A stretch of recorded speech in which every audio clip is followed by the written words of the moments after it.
Hello viewers, welcome to my profile. কেমন আছো তোমরা? আশা করি প্রত্যেকেই ভালো আছো। আজকে আমি তোমাদের জন্য আবারও একটা সুপ্রচলিত গল্প নিয়ে এসেছি। গল্পের নাম সিংহ ও ইঁদুর। একদিন এক সিংহ তার গুহায় গভীর ঘুমে আচ্ছন্ন। এমত অবস্থায় একটা ছোট্ট ইঁদুর ছোটাছুটি করতে করতে হঠাৎ সিংহের নাকের একটা ফুটোয় ঢুকে পড়ল।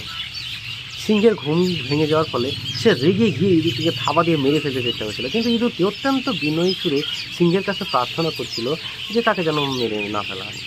ইঁদুরটি এও বলছিল যে সময় হলে সেও সিংহের উপকারে আসতে পারে। ইঁদুরের মতে এই ছোট্ট জীব সিংহের মতো এত বিশাল জন্তুকে কীভাবে রক্ষা করবে, সে কথা সিংহের হাসি পেল। তার দয়া পরবশ হয়ে সিংহটি ইঁদুরটিকে ছেড়ে দিল। এর কিছুদিন পরেই সেই সিংহটি একদিন একটি দড়ির শক্ত ফাঁদে আটকে গেছে। ফাঁদে পড়ে যাওয়ায় সিংহটি গর্জন, এই গর্জন আর সেই গর্জন। তারপর সেই গর্জন শুনে ছোট্ট ইঁদুরটি ছুটে এলো সিংহর দুরবস্থার কাছে।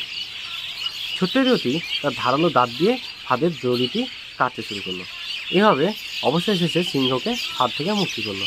মুক্তি পেয়ে সিংহ ইঁদুরটিকে অনেক ধন্যবাদ জানালো আর সেই সঙ্গে বলল যে তোকে আমি অবজ্ঞা করেছিলাম এক সময়, কিন্তু আজ বুঝলাম কাউকে ছোট করতে নেই।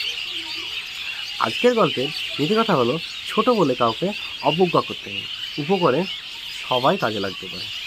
অসংখ্য ধন্যবাদ আমার পাশে থাকার জন্য, প্রতিনিয়ত আমাকে এইভাবে ভালোবাসা প্রদান করার জন্য।